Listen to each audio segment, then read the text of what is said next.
A graça e a paz do Senhor, meu querido aluno do curso Inteligência Bíblica. Você que está inscrito no nosso curso, Academia de Inteligência Bíblica, comigo, com o pastor Vitor Jenkins. Seja bem-vindo à nossa primeira aula de teologia sistemática e nós vamos começar pelo número 1, Teologia Sistemática 1. A disciplina é Bibliologia. Teologia Sistemática 1, no nosso curso, vai tratar justamente do assunto sobre as Escrituras Sagradas. Então, nós vamos ver tudo o que devemos entender e aprender sobre as Escrituras Sagradas. Sua origem, como foram formados livros, como se deu o seu reconhecimento como livro sagrado, quantos anos durou, quais foram seus autores, quantos livros são, como é que é dividida a Bíblia que nós temos, é a Bíblia judaica, a Bíblia católica, por que a Igreja Católica tem 7 livros a mais e nós não temos estes livros. Então, todas estas dúvidas, todas estas questões, elas serão resolvidas, elas terão resposta, e muitas outras também que eu não vou enumerar agora, elas vão surgindo no decorrer da aula, do curso, e você vai aprender. Vai ter um aprendizado proveitoso, 100% proveitoso. Então, vamos começar pela nossa introdução à aula, presta bastante atenção. Nós temos aqui a Bibliologia, uma disciplina indispensável no conjunto da teologia sistemática, pois ela abrange em seu conjunto de conhecimento científico as origens dos livros da Bíblia, sua inspiração, revelação e canonicidade. Eu posso ler o que eu escrevi porque é da minha autoria. Então, aqui eu não estou copiando nem reproduzindo nada da que alguém escreveu. Então, vamos lá, vamos continuar. O livro mais lido do mundo é a Bíblia. Isso todo teólogo sabe, toda pessoa esclarecida, até no meio acadêmico, até os ateus sabem disso também. Até aqueles que vivem no mundo do agnosticismo, da secularização, que não ligam para a religião, para a ideia de Deus, de divindade, etc. Sabem, toda pessoa esclarecida, que o livro mais popular do mundo é a Bíblia Sagrada. Então, são mais de 3.000 idiomas que foram traduzidos. É o livro mais traduzido do mundo, é catalogado hoje com mais de 3.000 idiomas, mas sempre um novo dialeto de uma tribo ou algum lugar, muito longe ainda que não foi alcançado, sempre tem sido feita uma tradução nova. Então, é um livro que não deixa de ter novas traduções em milhares de línguas. Então, nós temos bilhões de cópias vendidas no mundo inteiro, bate o recorde de cópias vendidas. Nenhuma literatura no mundo inteiro, nenhum romance famoso de Shakespeare, de qualquer escritor de renome, ou qualquer livro sagrado de qualquer religião, se for comparar com o Alcorão, com o livro do budismo, com o Mahabharata dos indianos, todos os escritos sagrados das religiões não se comparam com a popularidade e o tanto de cópias produzidas como a Bíblia é produzida. São bilhões de cópias para o mundo inteiro. Tribos, raças e nações diversas. Então, é o livro que mais suscita controvérsias e polêmicas. Isso é uma verdade, porque em muitos países a Bíblia é proibida. Se você chegar com o livro de Buda num país islâmico, não vai chocar tanto quanto você chegar com uma Bíblia. Se você chega num país muçulmano e com uma Bíblia na mão, ou num país comunista, pregando com uma Bíblia na mão, no meio de uma rua, de uma praça, e você for pregar o que está escrito ou ensinar, em muitos desses países você é preso, você é torturado e você é até morto. Então, é um livro que suscita muitas polêmicas, sempre existem muitos debates no meio acadêmico, existem debates de pessoas que tentam, militam, lutam mesmo para tentar desconstruir a Bíblia, desqualificá-la, reduzi-la a um livro de mitologia, a um livro de fantasias. E sempre existem milhares e milhares de soldados, guerreiros do Senhor, que estão aí com conhecimento profundo das Escrituras, conhecimento de história, arqueologia, munido não só de conhecimento teológico, mas munido também de conhecimentos na área secular também, história, arqueologia, antropologia, para poder defender a Bíblia à base da ciência também. Então, existem muitos apologistas, homens que defendem as Escrituras, a sua veracidade e a sua integridade como sendo palavra de Deus, como sendo livro verdadeiro. Então, é muita guerra, muita luta ideológica por causa das Escrituras Sagradas. É o livro que mais suscita polêmica e debate no mundo inteiro, quer defendendo, quer sendo ele atacado. Então, nenhum outro livro está nesse patamar, sofre ataque ou defesa tanto contra a Bíblia. Você pode pesquisar que você vai ver o que eu estou falando é a mais pura verdade, condiz com a realidade dos fatos. Então, portanto, nesta disciplina estaremos estudando a respeito do livro mais importante e popular do mundo.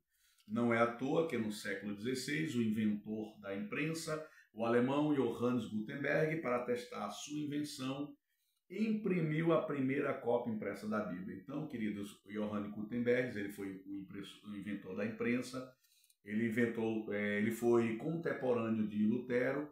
Então, a reforma protestante utilizou da invenção de Johannes Gutenberg para poder produzir muitas cópias da Bíblia em alemão. Foi o primeiro livro traduzido para a linguagem popular, porque predominantemente a Bíblia ela era em latim, por conta do monopólio que a Igreja Católica exercia sobre o cristianismo, não é? E somente os clérigos católicos tinham acesso às Escrituras Sagradas.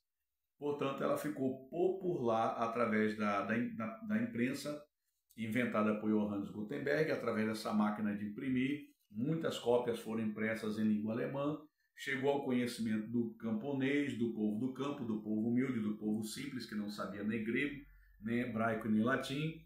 E aí a obra missionária ela cresceu grandemente. Então, isso foi tudo propósito de Deus. Então, hoje nós temos a Bíblia em muitas cópias, justamente porque o avanço tecnológico permitiu isso. Então, foi tudo conduzido pela mão de Deus. Vamos lá. O maior mestre da teologia que pisou na terra, Jesus Cristo, ele disse assim, em Mateus capítulo 24, versículo 35. Céus e terra passarão, mas jamais as minhas palavras passarão. Então tudo passará, meu querido, menos a palavra do Altíssimo, ela permanecerá para sempre. Subsistirá a palavra de Deus por todo o século. Agora vamos da introdução para o nosso curso, né? Então, quero que você pegue aí sua Bíblia, a gente vai ler bastante porção das Escrituras Sagradas. Eu também vou abrir minha Bíblia aqui, eu quero que você pegue aí as Escrituras e analise comigo os versículos. A Bíblia é, sobretudo, o livro dos livros, meu querido, sagrado para o povo judeu e para o povo cristão. A Bíblia não tem erros, ela é infalível, ela é a palavra de Deus. Confere lá, 2 Timóteo, capítulo 3. Vamos ler aqui, né? 2 Timóteo, capítulo 3. Eu vou abrir minha Bíblia e nós vamos lá para 2 Timóteo, capítulo 3. Tá, vamos lá. A gente tem que ler mesmo, irmãos. Ler para a gente poder estudar. Então, 2 Timóteo, capítulo 3, versículo 16, está aqui. Vamos lá. 2 Timóteo 3. Eu acabei indo lá para Tito, irmãos. Peço até desculpa. 3,16. Toda a escritura é divinamente inspirada e é proveitosa para ensinar, para redarguir, para corrigir, para instruir em justiça, para que o homem de Deus seja perfeito e perfeitamente instruído para toda boa obra. Eu vou ver para ser mais rápido aqui, eu vou lançar os versículos, as passagens no Google, já que eu estou com o meu notebook ligado, que aí fica mais rápido e a gente consegue dinamizar mais um pouco. Vamos lá, eu quero que você abra aí também no Salmo 119. Pode abrir aí, meu querido, Salmo 119, eu vou lançar aqui no Google, que aí aparece mais rápido, não preciso estar abrindo tanto a Bíblia aqui, mas você pode abrir a sua. Salmo 119, versículo 5 diz assim. Vamos lá. A Bíblia corrigida, né?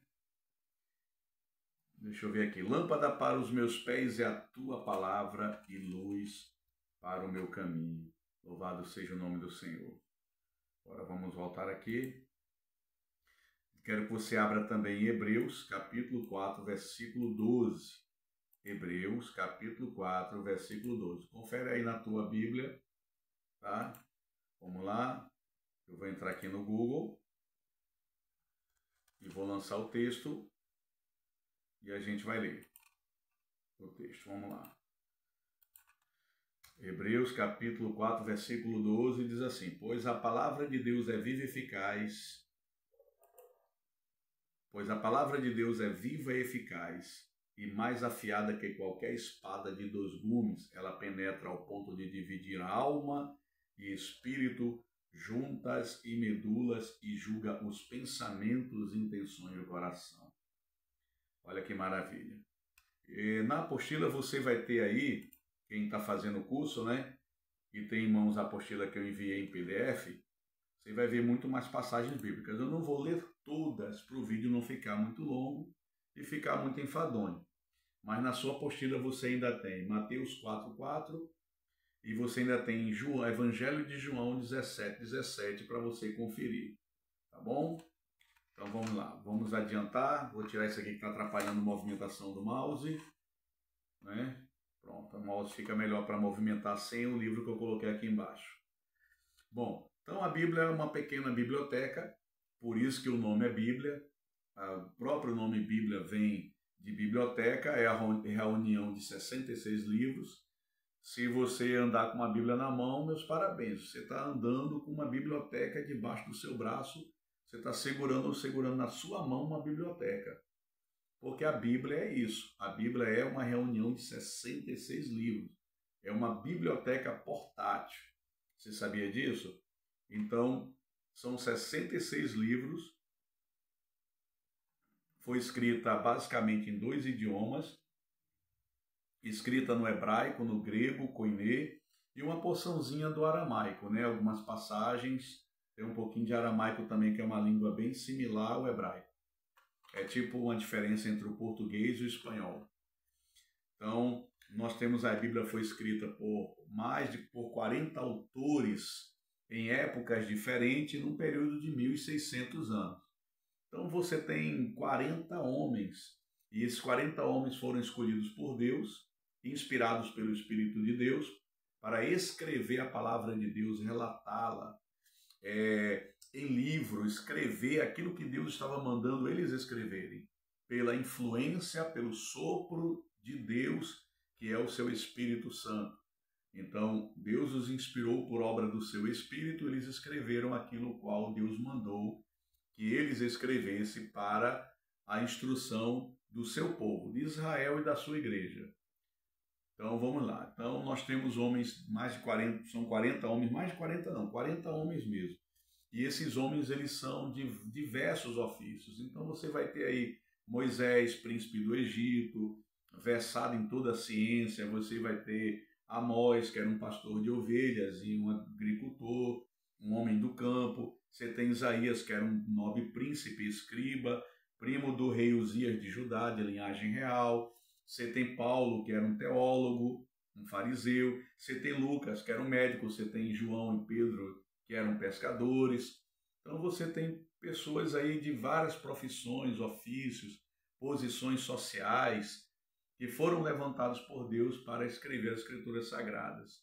Você tem Neemias, o copeiro do rei Assuero, e por aí vai, irmãos. Tá? Então vamos lá, vamos continuar. Então a palavra Bíblia ela vem do grego biblion, que significa coleção de livros. Então esse termo tem sua origem na cidade de Biblos, que fica no atual Líbano. Era uma antiga colônia grega que ficava no atual Líbano. É a cidade de Biblos, até hoje ela existe, tem até ruínas lá da antiga cidade. E a cidade de Biblos ficou famosa pela sua produção de papiro. A produção era o maior produtor de papiro da antiguidade, mais até mesmo do que o próprio Antigo Egito, e o papiro era a planta extraída para a produção da folha para pergaminho. Então, a Bíblia recebeu esse livro por causa de Biblion, coleção de livros, e por causa do nome Biblos, que era o nome da cidade. Fica no norte da África.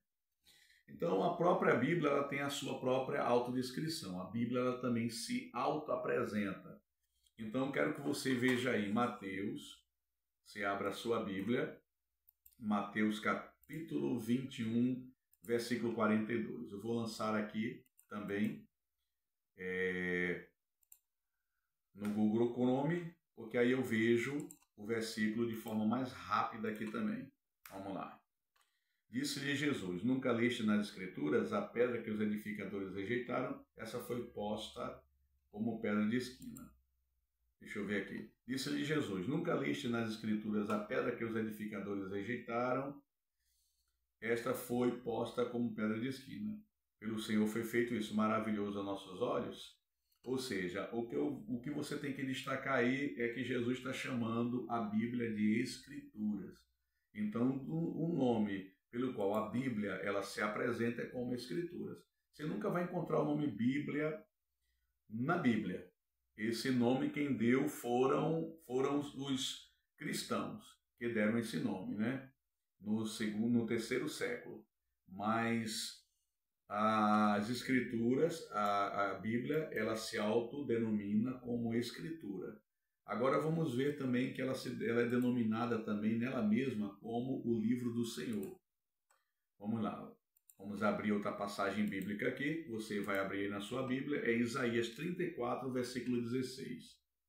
Isaías 34, 16, diz bem assim: buscai no livro do Senhor e lede, nenhuma destas coisas faltará, ninguém faltará com a sua companheira, porque a minha boca tem ordenado e o seu espírito mesmo as tenha juntado. Mas fica com a parte A que diz assim: buscai no livro do Senhor. Então a Bíblia também é chamada de o livro do Senhor.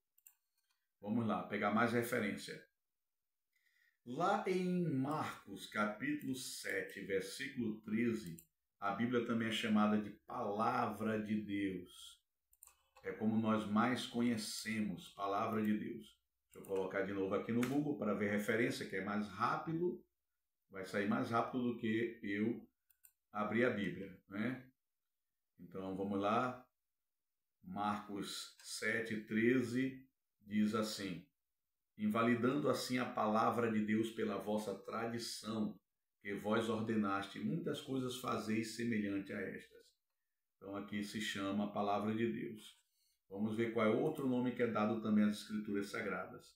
O apóstolo Paulo, lá em Romanos capítulo 3, versículo 2, você pode abrir lá, aí você vai abrir para a gente não ficar com um vídeo muito prolongado e não cansar você.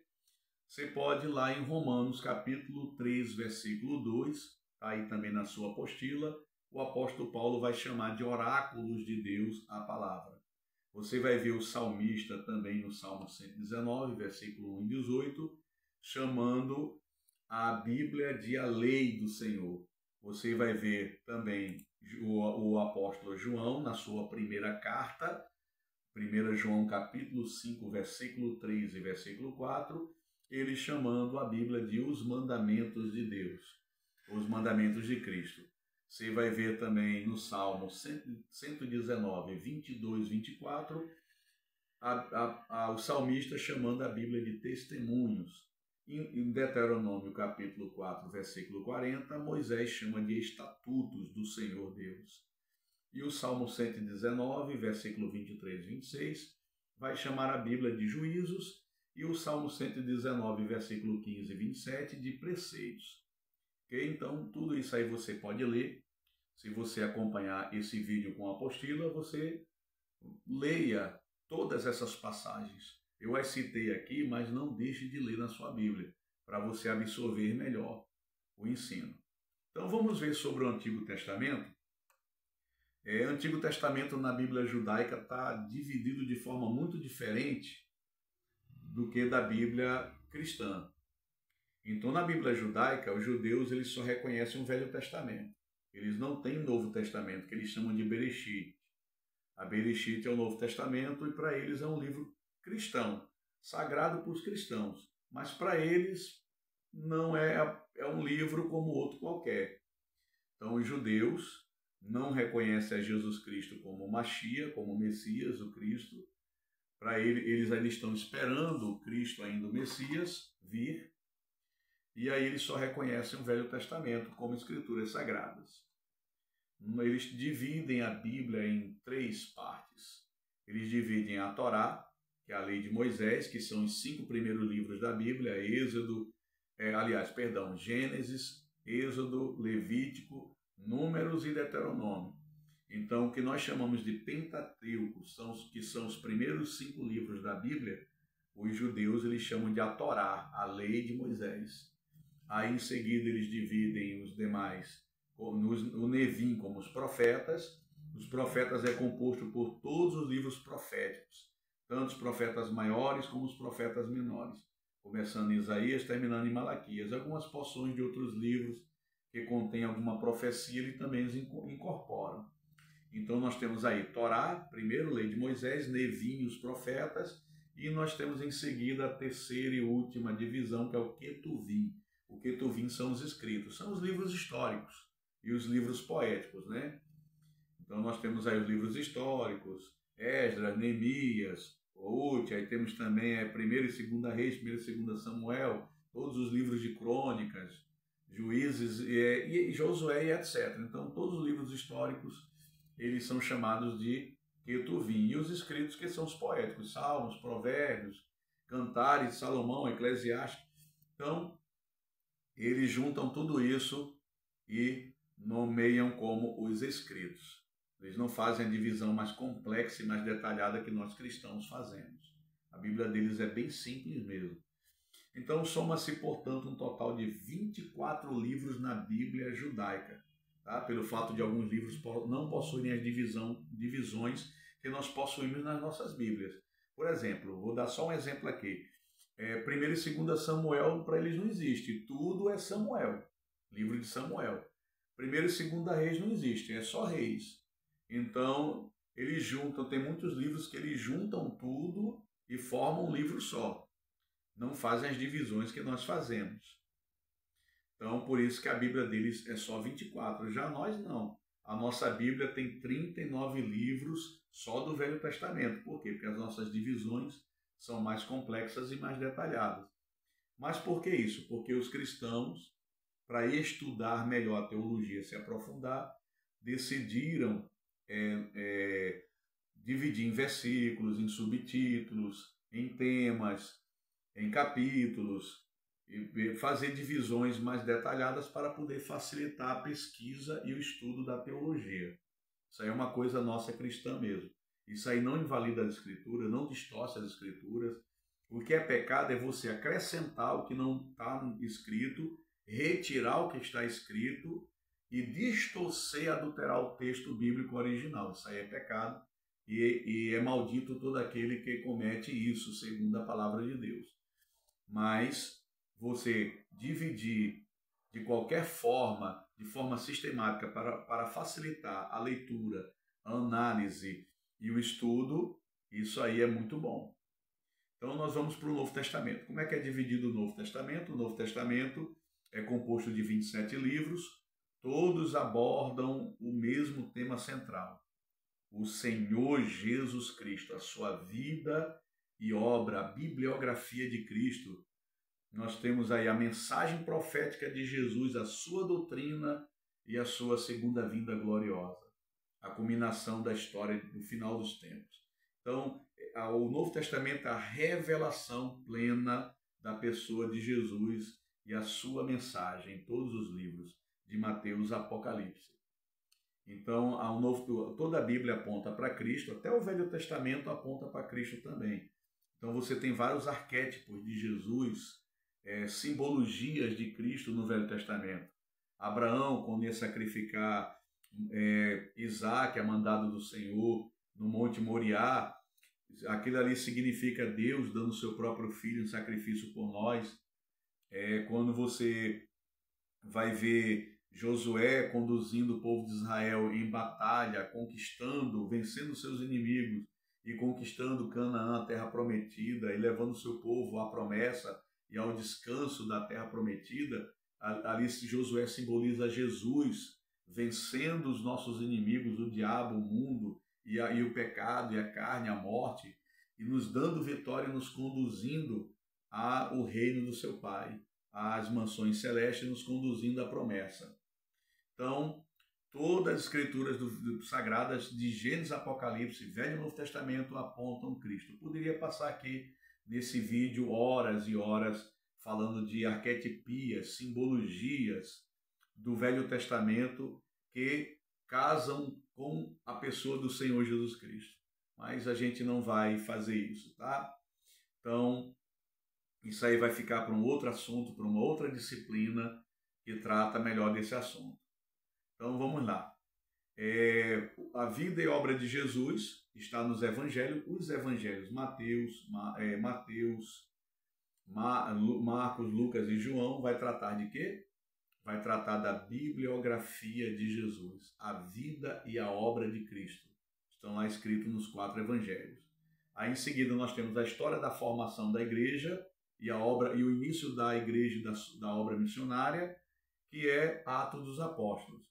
Nós temos as cartas dos apóstolos, que são as cartas de Paulo, as cartas de Tiago, Pedro, João e Judas, e a carta aos Hebreus, que ninguém sabe o autor, que são justamente as cartas doutrinárias, as cartas apostólicas que vão ensinar a doutrina de Cristo à igreja.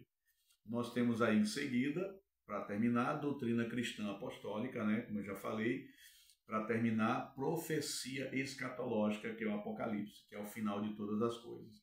É assim que está dividido o Velho Testamento. Amém? Então essa foi a aula passada. A gente viu até aqui. Eu vou já adiantar o que eu não adiantei na aula passada. Vamos lá, eu vou adiantar o que vai ser o próximo assunto. Eu não vou abordar agora, eu vou abordar no próximo vídeo para vocês, porque na aula passada eu só abordei o assunto que eu passei nesse vídeo inicialmente, tá? Então, na próxima aula eu vou falar do liberalismo teológico, da teologia neo-ortodoxa e da teologia ortodoxa. São 3 tipos de teologias cristãs: o liberalismo teológico, a teologia neo-ortodoxa e a teologia ortodoxa. Então, vou falar o que prega o liberalismo teológico, vou dizer que é um câncer na igreja, que o liberalismo está entrando nos seminários de teologia, os grandes, renomados seminários, reconhecidos pelo MEC.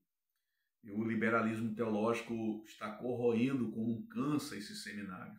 Então, existem homens e mulheres de Deus que quando entram cheios de fé e saem incrédulos, apostatam da fé, muitos se desviam, deixam de crer nas Escrituras como palavra de Deus, ficam mundanos por conta de muita carga de filosofia humana, ceticismo, crítica textual.